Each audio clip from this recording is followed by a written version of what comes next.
Let's do it. Please clap your hands together, make as much noise as you can, and welcome to the stage, Garnham.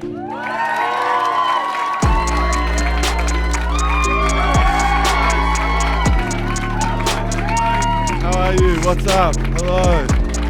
Hello, everyone. Thank you so much for coming. I appreciate it. Round of applause for David Quirk, everybody. Let him hear it.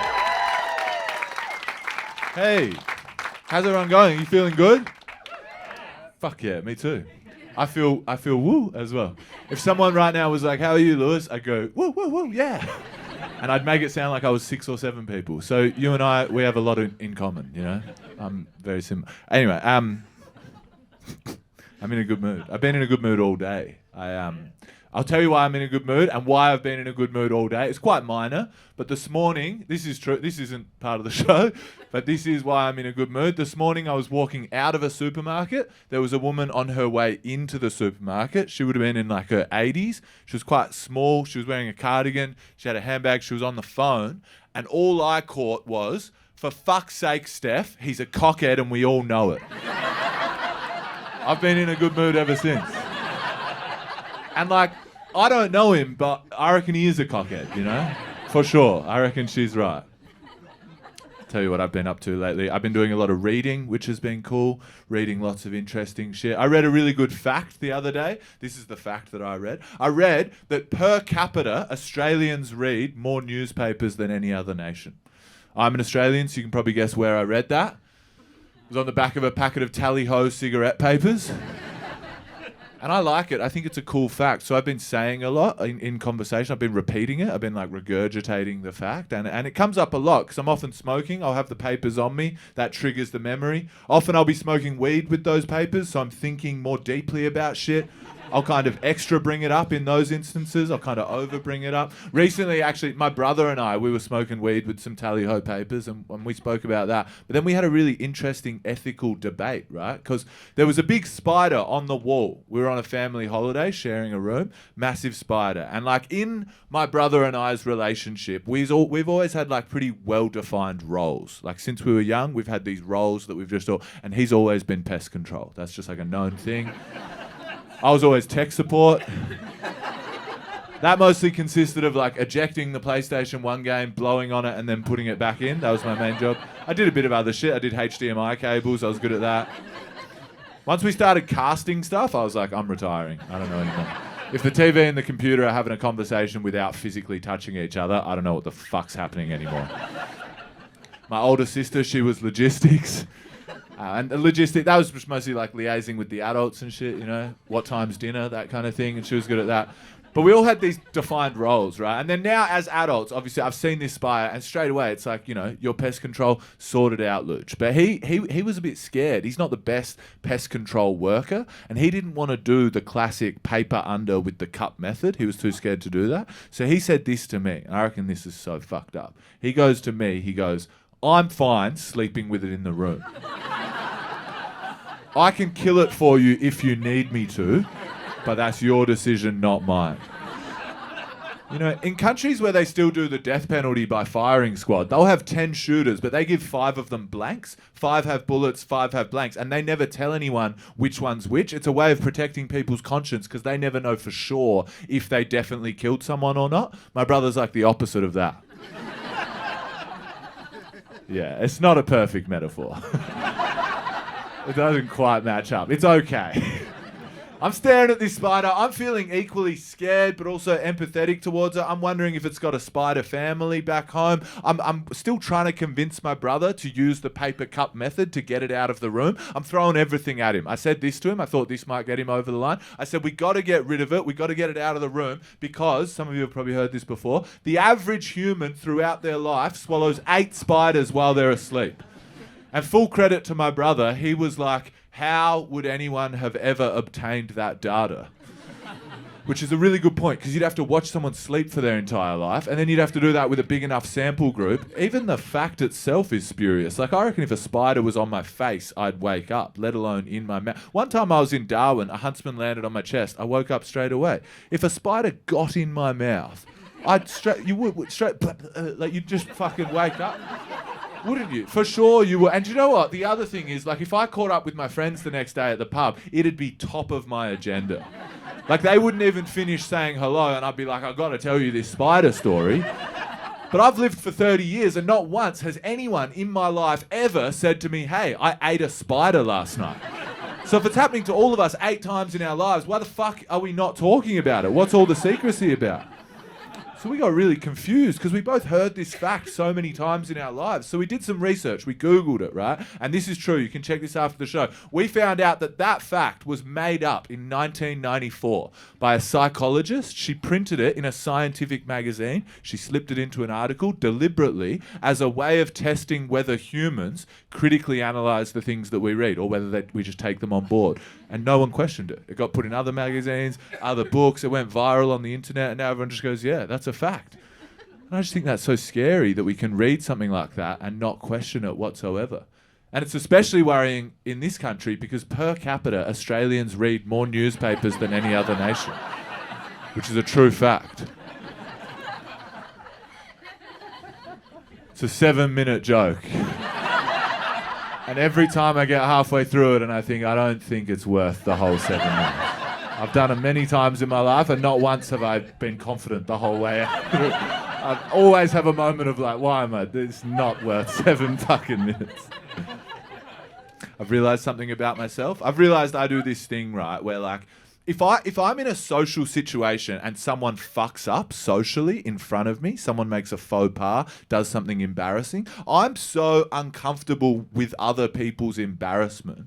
I'm so uncomfortable being around their embarrassment that I'll often deliberately fuck up even worse just to take some of the heat off them. I was playing board games with my partner's friends recently. I don't know these people that well. And one of these guys, he rolled the dice, right? He rolled 2 dice. He got a 5 and a 4. And then he goes, what happens when you get 8? And everyone was like, that's 9. And he was like, he pushed it. He was like, no, that's 8, isn't it? And everyone was like, whoa, like, no, that's definitely 9. And then he started, he fucking counted. He's like, 1, 2, and everyone was like, whoa. And then he like halfway through, he's like, oh yeah, I'm a bit tired. Like, I don't know, my bad.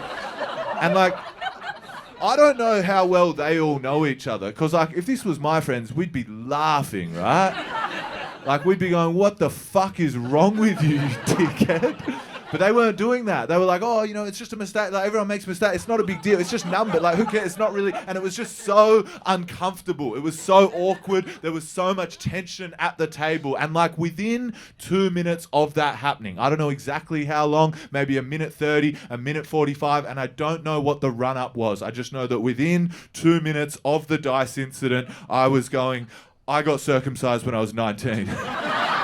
As an adult, a legit adult, my foreskin was too tight and I didn't realise till I started having sex. The first time I ever had sex, it split open and there was so much blood and like I had all this adrenaline so I couldn't feel the pain, but there was all this blood and my sisters had said, if someone has their period, like be cool about it, you know, like don't be grossed out. So I was like, it's all good, babe, like no worries.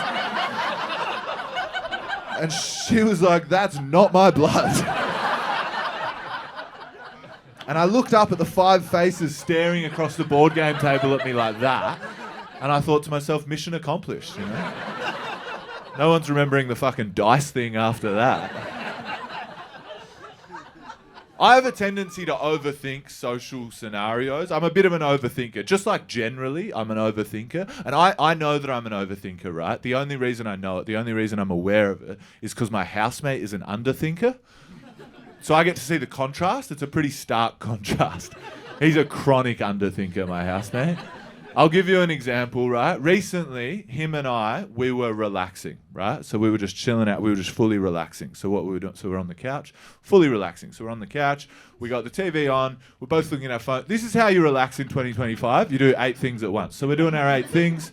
We got 3 different screens. We're having a conversation that doesn't relate to any of those 3 screens. We're eating dinner, drinking wine. I'm vaping. He's clipping his toenails. I've had 2 Nurophens, an antihistamine, a Dexy, and a Valium. So I'm doing about 9 or 10 things. So I'm feeling pretty chill. I'm feeling calm, right? And I notice on my phone an article, right? A news article. And the article says that humans have started to genetically modify a type of onion so that it doesn't make you cry when you chop it up. And I said to my housemate, what the fuck is with our obsession with convenience. Why are we so hung up on this idea of absolute ultimate convenience? You need the bad shit to make the good shit good. The curry tastes better because you had to cry to get there. That's the texture of life. That's existing. If you didn't get hangovers, you'd drink all the time. We need the bad to balance the good. If we're going down that path, where will it end? We'll just always search for the ultimate, most convenient path to take. We'll just get rid of all jobs. We'll get rid of all tasks in life. We'll design a pill that has all your nutrition in it. You never have to cook a meal again. You eat this pill every morning. It's got all your sustenance and you just never, ever have to cook a meal again. When you turn 18, everyone gets an injection and then you just feel like you're coming. For the rest of your life, you're just in a state of orgasmic bliss. Everyone's just walking around just like comatose. Have you had the cum shot? Yeah, I've had the cum shot. I'm chilling. I don't need to do anything. I don't actually really need to live anymore because I feel like I'm in a state of ecstasy at all times, so it's pretty good. That was what I said. And my housemate was like, when does the onion come out? That's the difference. He's a massive underthinker. For me, it's like, like my thing, I don't have anxiety, right? But shit makes me anxious, you know? Like, I don't have anxiety, but yeah, shit makes me anxious. Like, if the volume's not on an even number on the telly, I said to my therapist, the volume was on 23, my heart started beating faster, my fist clenched up. She said, that sounds like anxiety. I said, nah, it sounds like the volume was on the wrong number. She said, you can do CBT, cognitive behavior therapy, retrain the processes in your brain. I said, yeah, but I can also change the fucking volume. Like, if the environmental factors in my life are making me anxious, maybe it's not on me. Maybe it's on the environmental factors. It's not my fault we live in an anxiety-inducing world. She says, I got to confront that world. I got to go out there, be in the world, do things, experience things. And maybe she's right, but like, it's hard to do that because you'll be at home, you'll be cozy, you'll be chilling, and your friends will text you. They'll be like, we're going to the pub, you should come. And you know that you should. You can feel it in you. You're craving some social connection. You know that that's what you need. But you keep looking at your phone and you open up TikTok, and it's this TikTok of this woman, and she's like, hey guys, hubby's on his way home. It's my night to cook. What I've done a roast chook, but I'm not going to tell him about that. I've also done a salad. I'm going to give him the salad. We're going to see how he reacts to just getting the salad as his whole dinner. We're going to see his react. And he's a big boy, my husband. He eats a lot. So let's see how he reacts. He comes home. She's like, there you go, babe. He's trying really hard to be nice about it. He's like, oh, is that it? Oh, no, that's actually heaps. That's great. He's really trying. He's like, oh, it's got avocado. That's real filling. That'll be so filling. Oh, that'll be awesome. That's all good, babe. And then she sneaks off, she grabs the chicken, he sees her with the chicken, he goes, oh, you had me, babe, you had me. He puts his hand on her hip, he kisses her on the cheek, he goes, you're fucking funny, babe, you are fucking funny. And then you're like, maybe I don't need to see my friends. I feel connected. Connected to something. This is the stage I'm at, right? My phone addiction's gotten so bad. I'll sit at home, I'll stare at my phone for hours, and then I'll think to myself, enough's enough, Lewis. I'll put the phone away and watch a movie. The movie has become the wellness retreat. That's like the meditative act now. The other day, I watched Terminator 2 start to finish without looking at my phone. I felt like I'd read Ulysses. I was genuinely proud of my accomplishments. And the phone's got everything on it, you know? Everything is on there. And the videos, they come thick and fast. Every video that I watch makes me feel a different emotion. But before I've had time to process that emotion, I've already watched another video. It makes me feel a completely different emotion. All the while, I'm just trying to live my life and be in the world. You could be lining up for a sausage at Bunnings Warehouse, and you're lining up at the line, you're in the sausage sizzle line, you get a moment to yourself, you open your phone. You have a look. First video is a glow in the dark. I'm sorry, I'm just going to stop because I realize we're filming this and I regret saying the whole name of that business because fuck them. I don't want to fucking give them any advertising. I just have to break the whole script of the thing to be like, I didn't mean to just fuck Bunnings Warehouse. Don't go there. You could be at a sausage sizzle anywhere in the world. Don't let that, this isn't advertised. I don't want anything to seep into your brain like, oh, no, now I'm just at Bunny. Fuck Bunny. Fuck. Anyway. So, get back onto the show now. That was weird, wasn't it?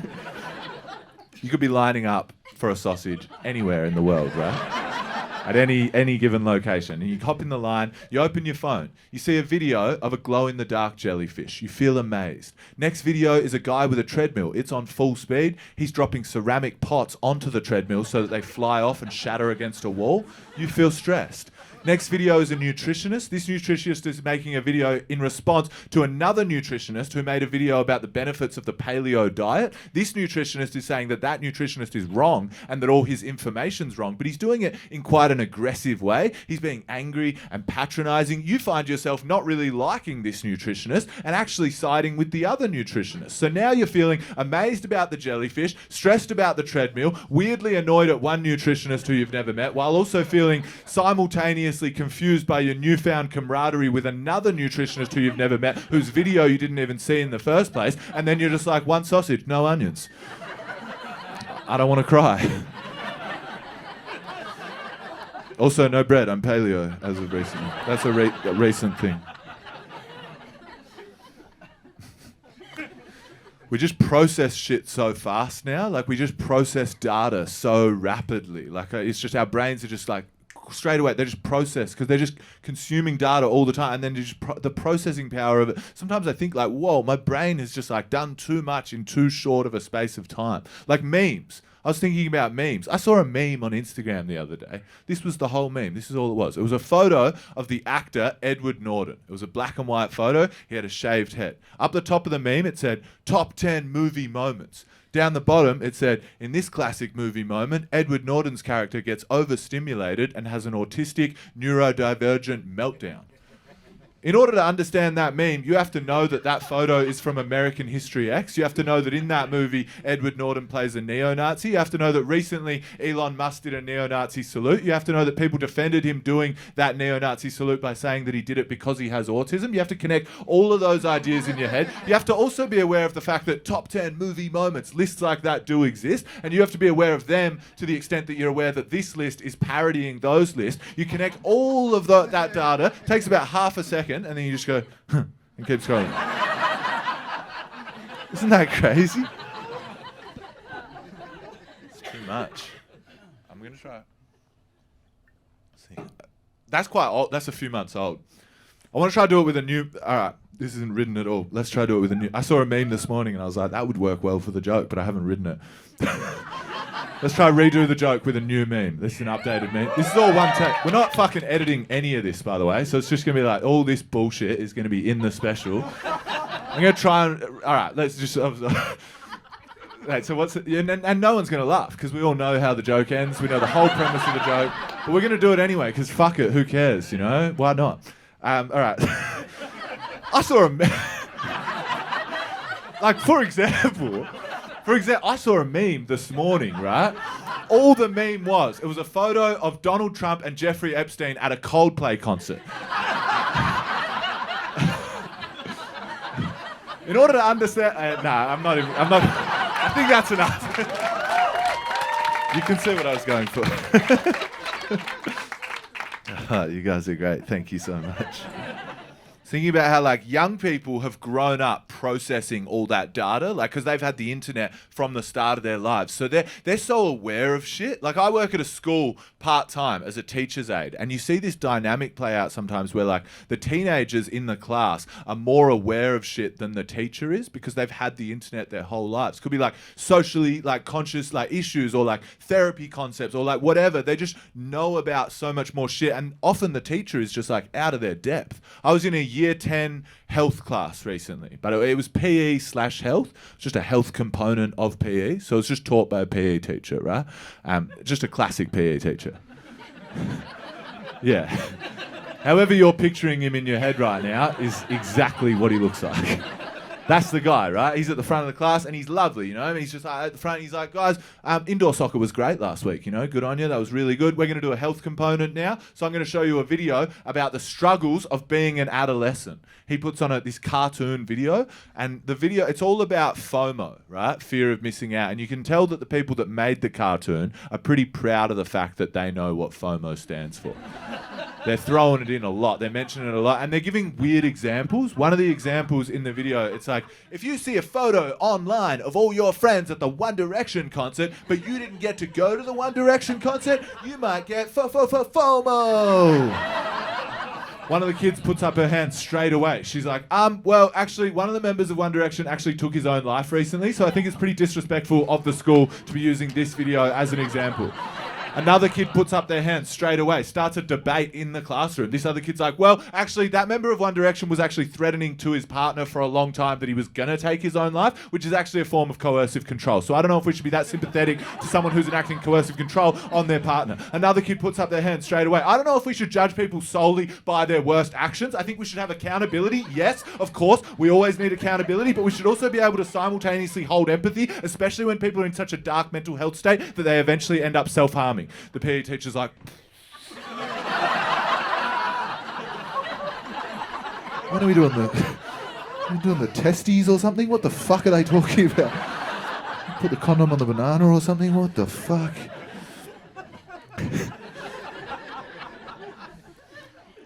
People that are like my parents' age, like they have technology and they're doing all the shit, you know, like my parents, they've got the phones, they're doing all the stuff, they're online, they're doing the shit, but they do it a bit different, you know?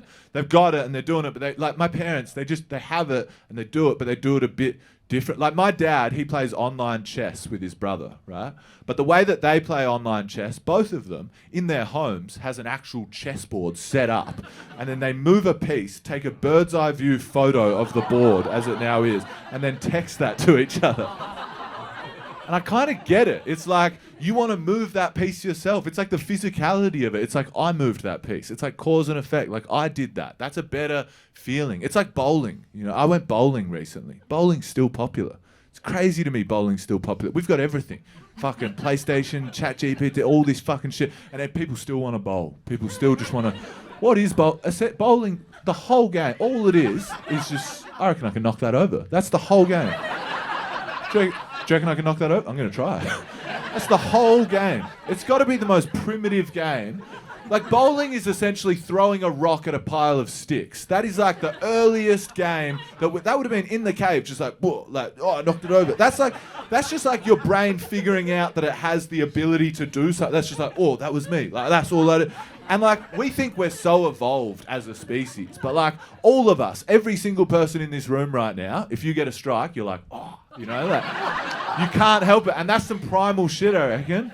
I think our primal brains, they're still in there, but they're trying to adjust to this new environment, this new kind of caged-in technological landscape that we've found ourselves in. Like our old brain, our primal brain, when we were thousands of years ago, when we were sleeping in caves, our brains knew when you were asleep if a noise was dangerous or not, and it would wake you up if it was or not. If sleep was so important that your brain, whilst asleep, would know that noise isn't... I'll give you an example. Thousands of years ago, you're sleeping in your cave and you hear a tree fall down in the distance. Even if it was really loud, your brain wouldn't wake you up because sleep's really valuable and it's not dangerous. But if you heard a lion roar, straight away you'd wake up. And my friend lives on Bell Street, right? And his room's at the front. It's like his room, Bell Street. Like it's right there, you know? And he said after a week, his brain fully adjusted and nothing woke him up. There's so much traffic. There's been car crashes. There's been all sorts of shit. He's never woken up except for one time. The only time he ever woke up, all the traffic was banked up. One of the cars had their windows down and someone called them. And on their Bluetooth, their phone rang. And straight away, my friend woke up. Isn't that weird? Our brains like reappropriated what danger is. It's like, that could be your landlord or something. It's like fight or flight. But if you heard a lion roar in the middle of the night, your brain would just be like, my housemate's watching Tiger King. All good. It's all well and good to be like, go out there, go in the world, do things, experience things. But the world isn't... there's a lot of anxiety in the world. We got to do all sorts of shit out in this world. All sorts of... we got to go... We got to go to the toilet heaps, which is fine when you're at home. Just bear with me for a sec. It's fine when you're at home. But it is gross, right? But out in the world, it can be full on. You got to go to the toilet. You got to, other humans are out. You got to piss with the people. Can be full on. I'm a man. We do it in a trough. I've always found it demeaning. It's weird. It's fucking weird. There's a metal trough on the ground and we line up like farm animals and you stand shoulder to shoulder with 4 blokes that you don't know, right next to them. You don't know their names, you don't know their politics, you don't know what footy teams they go for, but you piss with them. You piss together, you piss into this one trough together in unison. You can actually see your piss starts to mix with their pisses. Yeah, you're creating a concoction with these fellas and you don't know a single thing about them. It's too intimate. Even the word pisses, I just said pisses just then. That's not even a word. There's no plural for piss because we know it's only meant to be one. It's only ever meant to be one. Some of the urinals have tricks and riddles that you have to decipher in the moment. You'll go in and there's a metal grate on top of the urinal and no one knows if you're supposed to stand on it or behind it.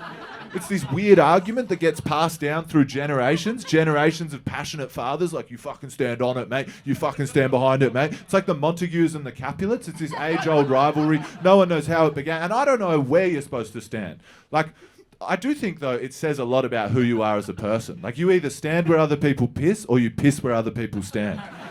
Are you a sheep or a wolf, Jake? It's a character assessment.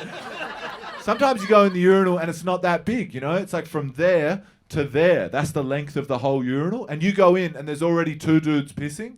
And we all know, at a urinal that size, if there's 2 dudes already pissing, we know where they'll be standing. They'll be standing there and there, proving to each other that they're not gay. Sometimes extra proving it with a little lean to the side. You walk in, you've got all your bullshit homophobia that you picked up as a child rattling around somewhere deep in your subconscious. So you're like, fuck, I hope they don't think I want to stand in the middle. I don't think I'm like keen to get in the middle. And then you're like, that's ridiculous. Like, that's so dumb. So you stand in the middle and it's fine. Of course it's fine. But then this guy leaves and now you are just pissing next to this guy. With an ocean of space to your right, just a massive amount of space. You know when you take furniture out of a room in your house, you're like, whoa, this room's massive. That's what it looks like to the right of you. You've got 1 inch on this side, but it's too late now. You've already started pissing. There'd be nothing more psychotic than moving while pissing. That's unacceptable. We've deemed that unacceptable in society. As we should, it is weird. So you endure, you stand there, you piss next to this guy, and it's fine because he knows the deal, but then another guy comes in. And to that guy, you've chosen to piss next to this guy. To that guy, you've looked at that space and gone, fuck that, I want to buddy up. And under no circumstances can you ever explain the truth to the new arrival. You can never turn around and go, hey brother, just so you know, there was 2 guys, there was a middle spot, I took middle, he left. You get fucking arrested. That's a psycho thing to do. So you do what a lot of men do in that scenario. This is the classic move. You stare at the roof. That's the move. No dicks on the roof, mate. It's genius. I know where they won't be. I feel like lots of things are weirder than we think. Like, we just like, yeah, we think they're all normal and whatever, but they are actually quite odd. Like going out to dinner. You just go out to dinner. It's so normal. Like, yeah, let's go out to dinner. But it's pretty weird. Like, because it's just eating. Do you know what I mean? All it is eating. Like, that's just a natural, that's just like a survival thing. We have to do it to survive. All animals have to do it. We just have to consume energy in order for our own survival. You just have to, it's just a biological process. But every now and then you're like, I want to do this in the presence of 35 people that I don't know. I want to put a nice shirt on before I do this thing that I have to do. So you call your friend. The whole process is weird. You're like, let's go out to dinner. You choose a restaurant. You find a restaurant, just a building that you've never been into before. You walk in. A person 4 years younger than you is like, hey, where would you like to sit? You're like, can we sit there? They're like, yeah. And then they're like, let's go. You're like, whoa, they're joining us for the walk to the... It's like 4 steps, but they're going to come for the journey. So they walk over with you, and then you sit down, right? And it's a busy restaurant. You're sitting down here, and your friend's sitting there, and you can talk to your friend. There's another person sitting there. You can't talk to them. That's really important. There's a foot of space in between your 2 tables. That indicates don't talk to them. You can hear them chew, like you're sitting next to them, you're eating a meal with them. Effectively, you're having dinner with them, but pretend you're not fucking doing that. Do you know what I mean? Also, if they weren't here, this whole experience would be meaningless. We're craving to be around other humans when we eat. That's something we want to do, which is beautiful, but don't fucking admit that. Do you know what I mean? Don't look at them. Just keep talking to your friend, even if they drop something. I saw a guy at a restaurant the other day. He dropped his phone. A person from another table leant over, picked it up, and gave it to him, and I thought to myself, fuck, that was brave. How bad's that? I'd feel more confident stealing someone's phone than giving it back to them. That's the stage I'm at. You can talk to your friend and the people that come round. There's people that come round and they ask you what you want to eat. They walk over to you and they go, hey, what would you like to eat? You don't know this person at all. You've never met them. They're not in your family or your community, but you can just tell them what you want to consume in order for your own survival. Because you've got money. That enables you to just look a stranger in the eyes and tell them what you'd like to eat. Isn't that weird? Just money. Not even a real thing. Doesn't even exist in the physical realm really anymore. Just a number on an app on your phone that enables you to look into a stranger's eyes and say, I want a steak, please. You don't even have to say please. Technically, you don't. You can be like, steak, steak, steak. You can do whatever the fuck you want. And they have to write it down. Isn't that weird? They're like, all right, I'll just write that down. What the fuck? And then they go into a room. There's a person in that room. You don't even fucking see this person. You don't even look them in the eye, and they cook you your steak. They cook you your dinner. They cook you your meal, and you don't even meet their eye. The other person brings it out. You eat the steak. You chat more to your friend. You go to the toilet. You have a weird moment at the urinal. You come back out. You finish your steak. You tap an FPOS machine with a piece of plastic. Something happens that none of us can describe.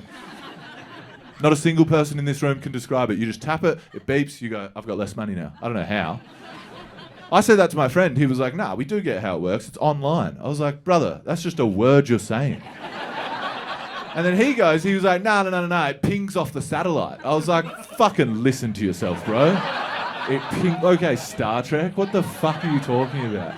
We live in a world with all these systems and processes that we don't even know how they work, but we just do them constantly. It's like meaningless. It's just like, bah. You hop in your car, you leave the restaurant, you go out to your car, you hop in your little cube of a car, you drive home to your little cube of an apartment, you go upstairs into your little apartment, you hop into your bed, you put your rain sounds on your phone because you need them to sleep, you have a nice, peaceful sleep. But you wake up in the morning and you got all this tension in your body. We're animals. I think we've forgotten that we're animals. We're meant to be out there hunting that food, or at least cooking it for ourselves, but we outsource all of that, so our bodies are like, oh, I need to do something, I need to move my body, I need to use my body, I need to do something with this body. So you go to a big air-conditioned warehouse, there's mirrors on every wall, you pick a heavy thing up, put it back down 8 times. I want to be really clear about this. You don't move this object anywhere. It never changes location. You just pick it up 8 times, leave it where it was. We used to build pyramids, and now we just pick it up 8 times. There's a woman to my left running as fast as she can, going nowhere. What the fuck are we doing?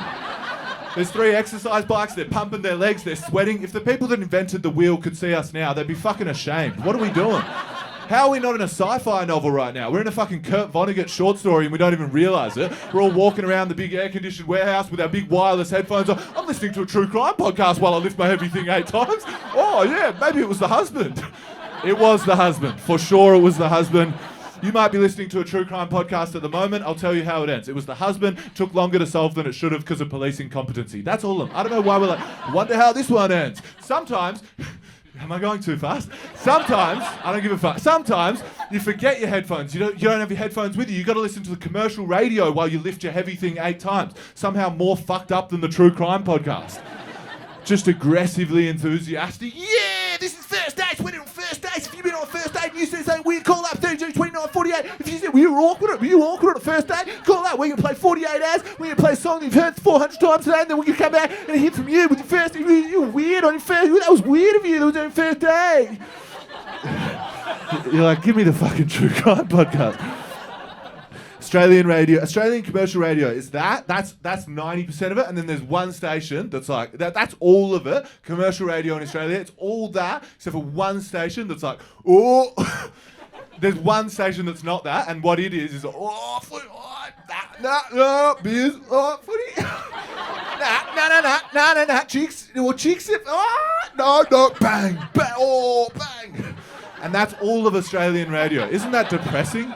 Isn't that sad? I used to finish that joke. I've been doing that joke for a few months. I used to finish it by naming a specific radio personality and like paying him out, and it was really fun. It was an enjoyable way to finish the joke. And then he got a fucking brain aneurysm. How annoying is that? Such a drainer. It is a bit of a win-win, you know. It's a bit of a win-win. Well, like if Kyle Sandilands makes a full recovery, I'll be able to do the joke again. And if he dies, he'll be dead. Even this, you know, even this, like, what's this, you know, what is this? Like, what is this? Just go to the room up above the bar, like, we'll sit in the dark, you'll say sentences, like, what? What the fuck are we doing? This is an odd thing to do. Explain this to an alien, you know what I mean? Like, it's an odd, it's fine for you guys. This is a one-off for you. I do this every fucking night. I feel crazy. I test things out. I don't know if things are funny or not, and then I say them to check if they're funny. I had a note in my phone the other day. This is all the note said. It said, Chad, shit name for a person, good name for a country. I went to an open mic night in Collingwood, Melbourne. There were 12 people in the audience, and I was just like, hey, I reckon there's a lot of dickheads called Chad. So if I meet someone called Chad, I'm like, oh, then maybe they're a dickhead. But if I was Libya, if I was Libya and I was chilling and someone was like, hey, I'm Chad, I'm your neighbour, I'd be like, whoa, that is a cool name for a country. And then I just walked home like, what the fuck was that? Don't ever say that again. It's such a weird way to spend your Wednesday night, do you know what I mean? Trying to make people laugh. That's it, every night, just trying to make people laugh. I don't even really know what laughing is. I don't know what it is. Like, I can't describe it. I can't define it. My sister just had a baby. It's 5 months old, but it laughs. What's he laughing at? Like, in his head, is he like, classic, like, what the fuck? 5 months old. I've been meaning to delete my Paramount Plus subscription for longer than he's been alive. And he's already like, that was a good one. I don't know, I think we all feel a bit weird. I think we all feel a bit anxious. We buy all these products to make us feel less anxious, to kind of like work our way out of it by like purchasing. My housemate just bought this product, right? I can't believe that this thing exists. This is a true product that he bought. It's called an earthing mat, right? This is what it is. It looks like a yoga mat, and he laid it out on the ground for me. He's like, look, this is an earthing mat. This is how it works. You put it on the ground, it's like a little mat, and then you plug it into the wall, but you don't turn it on. Apparently, just by connecting it, I'm pretty sure it's a scam, but just by connecting it to the power in the wall, you are connecting it to the Earth's core, right? And then you can sit on your couch and put your bare feet on the earthing mat, and it's meant to feel like walking around barefoot in a forest. What the fuck have we done? Where did it all go wrong? Where did we, when they look back and they go, this is where it started, what's the was it planking? Like, when did we go like, fuck, we have fucked this? Is this the goal? Is this the goal of innovation? Just sit at home, watch 8 episodes of Squid Game? That was a good hike, wasn't it? That was nice. Ah, beautiful. He bought it on Amazon.com. Amazon. What should we name the company after? Let's name it after the rainforest we're destroying by making so many of these earthing mats that make people feel like they're walking around in the rainforest that no longer exists. I don't know. I want to do things. I want to actually do things. My friend just renovated his kitchen, right? He got a boiling tap.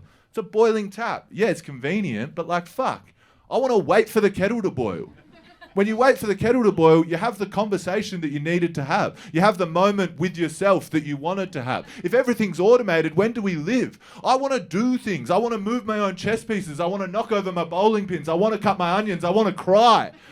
I treat my tinea with tea tree oil because I want to feel the pain of the bacteria being eviscerated from the crevices of my toes. You can buy pain-free cream. I'm not interested. I want a heavy antiseptic. I want to feel the fungus leaving my feet. I want to know that it's leaving. Last year in September, I got nits. It was the highlight of my year. I had a job. I had a role to play. I turned the TV off. I wasn't going to multitask. I focused on getting this creature out of my body. It was exciting. I felt alive. It felt like purpose. It felt like meaning. 3 weeks ago, I was in my bed, doom scrolling on my phone. I felt numb. A fly flew into my room. It was flying around. It was buzzing. It was annoying me. I got off the bed. I started trying to catch it. I was trying to get it. My dog came into the room. She started helping me. She started helping man and wolf hunting together again.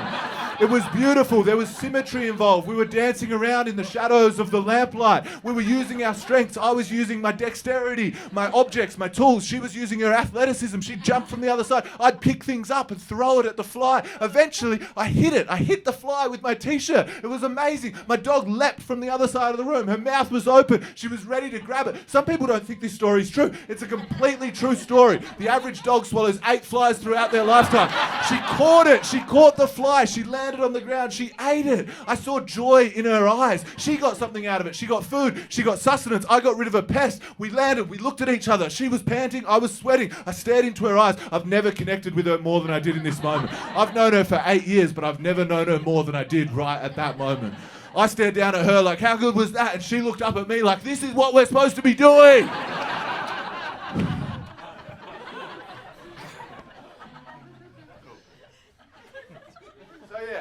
I don't have anxiety. I just reckon that the world is a bit weird.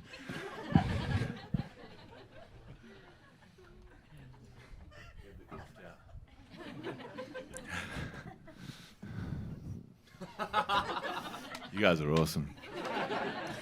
I read you a story now, nearly at the end of the show. A lot of comedians generally, as a rule in comedy, you're meant to end with your funniest thing. That's a general rule. If you come to a show, like I know if I go to a show, you usually forget what they say throughout the show. You just remember the end. That's usually the only part you remember. So that's why comedians usually put their funniest, best bit right at the end. But I'm going to read a story. It's not particularly funny. So I just want to remind you, you were laughing before. Just remember that later. Thank you so much for coming, everyone. He sat alone in the psychologist's waiting room. Chewing on his pen, he continued to stare blankly at the questionnaire on his lap. How often do you feel a sense of hopelessness? He wished there were more than 5 options to choose from. Always seemed dramatic, but quite often felt dishonest. He wanted to write his own answer. I feel hope when the world gives me reason to. Let them make of that what they will. He had come here for Sophie, he reminded himself. She wanted him, needed him to do this, and she was right. Something had to change.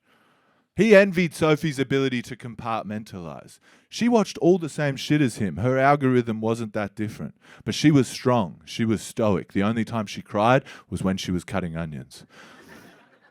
A toxic chemical taste suddenly engulfed his senses. He yanked the pen out of his mouth and spat a glob of blue ink onto his page. He'd been gnawing at it so vigorously that he'd chewed the end off, exposing the contents. Embarrassed, he scanned the waiting room to see if anyone had noticed. He locked eyes with a small boy sitting on the floor in front of him, no older than 5 or 6. His mother was sitting in the chair behind, filling out her own form. The boy's big brown eyes surveyed him with intrigue. He smiled. The boy grinned back knowingly, already aware of social faux pas, embarrassment, awkwardness. It should have made him happy, this shared moment with the child, but he couldn't help be reminded of the things he'd seen on his phone. The other kids, the kids over there, the grief, the disbelief, the lack of compassion, the lack of limbs, dust, rubble, blood, tears, pure, concentrated human suffering. The metal-framed door of the waiting room swung open as a man entered from the street. A rush of sound surged into the quiet room, momentarily filling the heavy silence. Drumming, chanting, the rhythmic hum of a dense crowd. The door swung shut, silence returned. He couldn't say what it was about that noise that compelled him to stand up. There was just something about it that sounded alive. He put his unanswered questionnaire down on the chair beside him and headed for the door. He stepped out into a sea of people of all ages, sizes, colours, people holding signs and flags. He'd never been to a rally before. He didn't really know what to do, so he just started walking. As it began to rain, a woman wearing a t-shirt with an olive branch on its front sidled closer to him, gesturing to her upheld umbrella. He gratefully stepped under. They chatted as they walked. She was as sad as he was, as horrified as he was, but in her he saw something else: determination, resolve. In the breaks in their conversation, he listened to the chants. Rivers and seas, existence and resistance. He sung them to himself in his head, too self-conscious to join in. He watched the people around him. He saw people crying, people smiling, people hugging. He saw life, he saw hope. At the end of the speeches, he said goodbye to his umbrella guardian and headed for the train station. Headed for the door just rolls out of your tongue because that's like what you usually say. At the end of the speeches, he said goodbye to his umbrella guardian and headed for the train station. He took notice of his body. It felt like something had shifted, a heaviness had lifted. He realized that the pain was still there, unmistakable, but the other thing, the uneasiness, the loneliness, the feeling that no one else cared, the feeling that nothing mattered, had been shaken off of him. He rushed home to tell Sophie. Next week, he would bring her with him. Thank you so much, everyone. I hope you enjoyed the show. Have a great night. Free Palestine. Thank you. Peace out. Goodbye. Round of applause for Brody and for Tim.